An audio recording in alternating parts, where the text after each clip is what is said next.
இயேசு கிறிஸ்து உங்களுடைய கடன் பிரச்சனையை அடைக்க போறாரு அப்படின்னு எந்த போதகராவது சொல்றத நீங்க கேட்டீங்கன்னா அந்த போதனையை நம்பாதீங்க.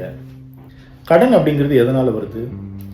நம்மளுடைய பொருளாசை, உங்களுடைய பொருளாசை அல்லது கிரெடிட் கார்டில் ஈஸியாக கிடைக்குது அப்படின்னு சொல்லி திருப்பி செலுத்துறதுக்கு எந்த ஒரு பிளானும் இல்லாமல் ஒருத்தர்கிட்ட இருந்து காசு சும்மா வருதுங்கிறதுக்காக காரணமே இல்லாமல் அதை வாங்கிட்டு செலவு பண்ணிட்டு அப்புறம் திருப்பி அடைக்கக்கூடிய அந்த இஎம்ஐ காலகட்டம் வரும்போது திருப்பி அடைக்க முடியாமல் ஓடி ஒளியறது, தெரிஞ்சவங்க கிட்டேருந்தெல்லாம் கடனை வாங்குறது, அந்த கடனை திருப்பி கொடுக்கறதுக்கு போலியான ஒரு டைம் பீரியடை சொல்லிட்டு இந்த டைமை நான் திருப்பி கொடுப்பேன் அப்படின்னு சொல்கிறது. அவங்களும் பழகின பழக்கத்துக்காக காசை கொடுப்பாங்க. ஆனால் என்ன பண்ணுறது, காசை வாங்கிட்டு அதை திருப்பி கொடுக்கறதே இல்லை. இதை கடைசியில் எங்கே வந்து முடிப்பாங்க அப்படின்னு பார்த்தீங்கன்னா, எங்கேயாவது ரோட்டில் போஸ்டர்லாம் ஒட்டியிருக்கும், உங்களுடைய கடன் பிரச்சனை தீரணுமா இயேசு கிறிஸ்து கிட்ட வாங்க அப்படின்னு. இயேசு கிறிஸ்து யாருடைய கடன் பிரச்சனையும் அடைப்பேன்னு சொல்லி வேதத்தில் எங்கேயுமே ப்ராமிஸ் பண்ணல. இயேசு கிறிஸ்து ரூபாய் நோட்டுக்கள் எல்லாம் ஒன்றும் அச்சடிக்கல. அப்புறம் எப்படி கடன் பிரச்சனை தீரும் அப்படின்னு கூப்பிடுறாங்க? பொதுவாக மக்களுக்கு ஏதாவது ஒரு ஆசையை தூண்டணும், அவங்களுக்குள்ள இருக்கிற பிரச்சனையை ஏதோ ஒரு வழியில் ஈஸியான சுலபமான வழியில் கஷ்டமே படாமல் தீர்த்து வைக்கிறோம் அப்படின்னு யாராவது சொன்னாங்கன்னா உடனேயே அந்த இடத்துல கூட்டம் குவிஞ்சிடும். இந்த கூட்டம் குவிஞ்ச உடனே இவங்களை எப்படியாவது பிரெயின் வாஷ் பண்ணணும்.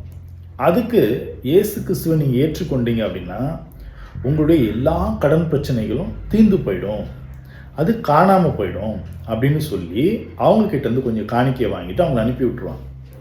இப்படித்தான் ஏமாற்று வேலை நிறைய இடத்துல நடக்குது.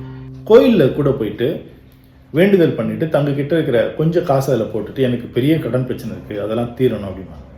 நீங்கள் கடன் பிரச்சனை தீர்க்கப்பட்ட நிறைய பேர்களை கேட்டு பாருங்கள். கடன் பிரச்சனை தீர்ந்தது வானத்திலேருந்து பணம் கொட்டுச்சா அப்படின்னு கேட்டிங்கன்னா இல்லை.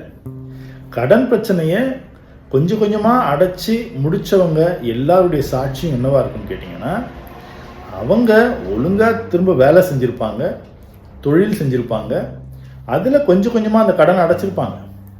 யாருக்குமே கடன் தள்ளுபடி ஆகாது, வானத்திலேருந்து பணம் கொட்டி கடன் அடைக்கப்படாது. அப்போது வேதத்தை நம்பி இந்த கிறிஸ்டியானிட்டிக்குள்ளே வந்துட்டு இயேசு கிறிஸ்துவே என் கடனை அடைச்சி விடுங்க அப்படின்னா உங்கள் இச்சையினால், உங்கள் பண ஆசையினால் பிளான் இல்லாமல் செஞ்ச உங்களுடைய பொருளாதார திட்டத்தை இயேசு கிறிஸ்து எந்த காலத்துலையும் சரி செய்ய மாட்டார். வேதம் அப்படி சொல்லவே இல்லை. என்னடா இந்த பிரதரு இப்படியெல்லாம் போதிக்கிறாரே அப்படின்னு சொல்லி என்னுடைய வார்த்தையை கேட்குறவங்களுக்கு கோபம் வரலாம், அது என் பிரச்சனை இல்லை. ஆனால் வேதம் இப்படி சொல்லலை அப்படிங்கிறது தான் உண்மை. இதை புரிஞ்சுக்கிட்டு நீங்கள் என்ன பண்ணணும் அப்படின்னா உங்களுடைய ஃபினான்ஷியல் பிளானை கரெக்டாக பிளான் பண்ணணும். உங்களுக்கு ஒரு கடன் வாங்கணுமா, அதை திருப்பி செலுத்துறதுக்கான திட்டம் என்ன, எதுக்காக இந்த கடன் வாங்குகிறோம், இது எனக்கு அத்தியாவசியமா, இது எனக்கு ரொம்ப முக்கியமா, இது எதிர்காலத்துக்கு தேவைதானா, இந்த கடனை நான் எத்தனை வருஷத்துக்குள்ள அடைக்க போகிறேன் அப்படின்ற திட்டங்கள்லாம் இருந்தால் மட்டும்தான் ஒரு கடனுக்குள்ளே நம்ம காலடி எடுத்து வைக்கணும். சும்மா கிடைக்குதே, இப்போ ஈஸியாக கிடைக்குது அப்படின்னு சொல்லிட்டு வாங்கிட்டோம் அப்படின்னா அதை அடைக்கிறதுக்கு மனுஷனை தேடி போவோம், கடைசியில் தேவனை தேடி போவோம், நாம தான் ஏமாந்து போவோம். கடனில் மாட்டி தவிக்கிற உங்களுடைய நண்பர்கள் யாராவது இருந்தாங்கன்னா இந்த வீடியோவை அவங்களுக்கு ஷேர் பண்ணி விடுங்க.